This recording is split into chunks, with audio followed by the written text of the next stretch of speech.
अस्सलाम वालेकुम, क्या हाल है आपका। उम्मीद है कि सब खैरियत से होंगे। तो आज मैं बना रही हूँ हैदराबादी बिरयानी।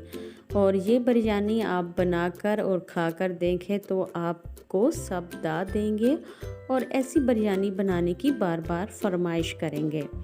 तो मैं बना रही हूँ हैदराबादी बिरयानी। चले जी स्टार्ट करते हैं बिरयानी बनाना।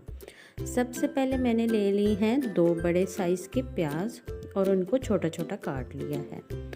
अब प्याज को मैं थोड़ा सा ब्राउन करूँगी तो इसमें मैं चिकन शामिल कर दूँगी। मैं 1 किलो की बिरयानी बना रही हूँ तो इसमें अब मैंने शामिल कर दी है चिकन। प्याज को मैंने लाइट सा ब्राउन किया तो इसमें अब मैंने चिकन शामिल कर दी है। चिकन को अच्छी तरह से फ्राई करेंगे। उसके बाद इसमें अदरक लहसुन शामिल करेंगे। चिकन की भुनाई जितनी अच्छी होगी तो चिकन इतना ही क्रिस्पी सा बनेगा। अब मैंने चिकन को 1 घंटे के लिए सिरका लगा के रख दिया था ताकि चिकन जो है एक तो सॉफ्ट सा बने और जूसी सा बने। अब इसकी अच्छी तरह से मैं भुनाई कर रही हूँ। आप जब भी चिकन का कौरमा कोई भी सालन वगैरह बनाएं तो उसमें मसालेजात अच्छी क्वालिटी के इस्तेमाल करें तो आपके खाने का टेस्ट बहुत ही अच्छा आएगा। अब चिकन जो है थोड़ा लाइट ब्राउन हो चुका है तो इसमें मैं अदरक लहसुन शामिल कर रही हूँ। इससे ये है कि आप हर खाने में अदरक लहसुन का इस्तेमाल करें तो बहुत ही अच्छा टेस्ट आता है। तो बिरयानी के लिए जो मैं कौरमा बना रही हूँ तो वो बहुत ही मज़े का बनेगा। इससे बहुत ही अच्छी खुशबू आती है चिकन में। जो चिकन की स्मेल है वो अदरक लहसुन से ख़त्म हो जाती है।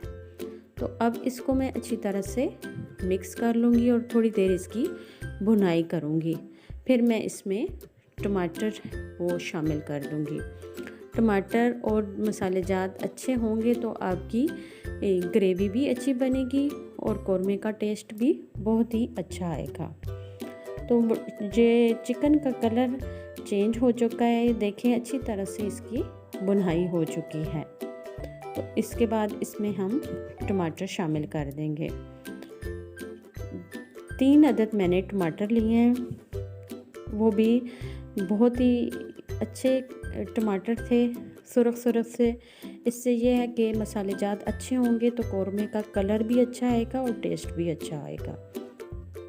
अब मैं इसकी थोड़ी सी भुनाई करूँगी ताकि जो टमाटर हैं वो अच्छी तरह से गल जाएं और अच्छा सा इसका कौरमा सा बन जाए। जितनी अच्छी ग्रेवी होगी तो उतना अच्छा जो है बिरयानी का टेस्ट भी आएगा। अब मैं इसमें मसालेजात शामिल कर ली हूँ। नमक है, सुरख मिर्च है, दरा मिर्च है, हल्दी पाउडर है, गरम मसाला मैंने इसमें शामिल किया है और थोड़ा सा बिरयानी मसाला मैंने इसमें शामिल कर दिया है।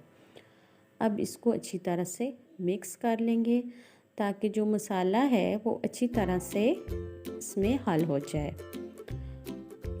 बहुत ही मज़ेदार सा कौरमा तैयार हो रहा है और बिरयानी मेरी इतनी अच्छी और टेस्टी बनी थी।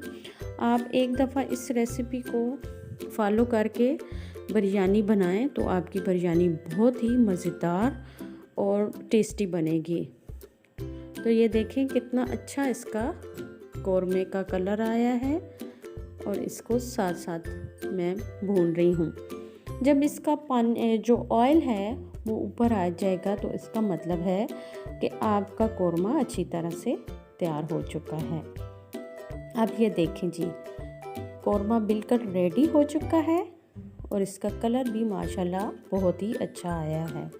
बिल्कुल आम मसालों में ये बिरयानी बन रही हो और हैदराबादी बिरयानी आप लोगों को पता है स्पाइसी और मज़ेदार ना हो तो फिर खाने का क्या मज़ा। तो इसलिए इस रेसिपी को फॉलो करके बनाएं तो आपकी बिरयानी एकदम परफेक्ट बनेगी। अब मैं इसमें थोड़ा सा चिली सॉस और सोया सॉस डाल रही हूँ। थोड़ा सा खट्टापन और थोड़ा सा स्पाइसी आ जाए टेस्ट इसमें बिरयानी में, तो ये दोनों मैंने चीज़ें शामिल कर दी हैं और थोड़ी देर इसको भून लूँगी। तो ये देखें जी, कौरमे का माशाल्लाह से कितना प्यारा कलर आया है। कौरमा रेडी हो चुका था। उसके बाद मैंने एक लिया है जी पतीला, उस पे मैंने डाला है तकरीबन फुल, मैंने पानी डाल दिया, भर दिया है। जितना ज़्यादा पानी खुले बर्तन में होगा आपके चावल इतने अच्छे बॉयल होंगे।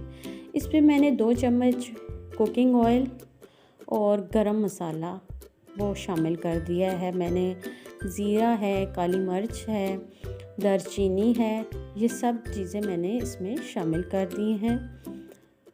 और उसके बाद मैंने चावलों को तकरीबन आधा घंटे पहले भिगो के रख दिया था और इसमें शामिल कर दिए हैं। अच्छा जी, आप जब भी चावल बॉयल करें तो इसमें 1 चम्मच सिरका का लाजमी शामिल करें। सिरके से ये होता है कि आपके चावल बिल्कुल भी नहीं टूटेंगे। अगर आपके घर लेमन है वो शामिल कर दें, सिरका है तो सिरका शामिल कर दें। इससे ये है कि आपके चावल बहुत ही खिले खिले और मज़ेदार बनेंगे। क्योंकि बिल्कुल जो है ना, आप ये चीज़ें शामिल नहीं करेंगे तो आपके चावल जुड़ जाएंगे और तंग बर्तन होगा तो चावलों की जैसे पिच नहीं कहते वैसे बन जाएगी और चावल चिपक जाएंगे। तो इससे है कि आप खुले बर्तन में चावल बॉयल करें और उसमें सिरका शामिल करें। अब चावल बॉयल हो चुके थे तो इसमें अब मैं शामिल कर रही हूँ चिकन और अब मैं इसकी दम लगा दूँगी बिरयानी को। 2 तय बनाई है मैंने। एक पे मैंने उसी जो कढ़ाई थी उस पे मैंने चावल डाल दिए। अब दूसरी तय में भी मैंने चावल डाल के और उसके ऊपर मैं फिर ये चिकन का जो कौरमा है वो शामिल कर दूँगी। और एंड में मैं इसमें टमाटर, नींबू और सब्ज़ मिर्चें और food colour, yellow food colour, उसको मैंने इस तरह किया था कि येलो फूड कलर को मैंने मिल्क में मिक्स कर लिया था। इससे ये है कि बिरयानी का कलर बहुत अच्छा आता है। आप ऊपर अगर छिड़क दें ना, उससे बिरयानी का सही कलर नहीं आता। हमेशा जो है आप जो कलर है, फूड कलर है, इसको दूध में मिक्स करके बिरयानी में डालें तो आपकी बिरयानी का कलर बहुत ही अच्छा और परफेक्ट आएगा। अब मैं इसके ऊपर टमाटर और नींबू, सब्ज़ मिर्चें ये शामिल कर दूंगी और इसको तकरीबन 10 मिनट के लिए दम दे दूंगी। तो हमारी बिरयानी तैयार हो चुकी है, मज़ेदार सी हैदराबादी बिरयानी। अब मैंने इसमें फूड कलर शामिल किया है। तो फूड कलर इस तरह से आपकी परफेक्ट बिरयानी बनेगी और कलर आप देखेंगे कि हर चावल में इतना अच्छा कलर आएगा और खिले खिले चावल आपके बनेंगे। तो अब इसको मैंने रख दिया था दम पे और माशाल्लाह से ये देखें जी, कितने खिले खिले और मज़ेदार चावल बने हैं। हर चावल पे अच्छा कलर आया है और ये मज़ेदार सी बिरयानी तैयार हो चुकी है। आप लोगों को पसंद आए तो मुझे कमेंट्स में ज़रूर बताइएगा और मेरे चैनल को लाइक, सब्सक्राइब और शेयर ज़रूर कीजिएगा। फुल वॉच के साथ मेरी वीडियो देखा करें और प्लीज़ स्किप ना किया करें, ऐड के साथ देखा करें। इंशाल्लाह फिर मिलेंगे एक नई रेसिपी के साथ। इजाज़त दें, अल्लाह हाफ़िज़।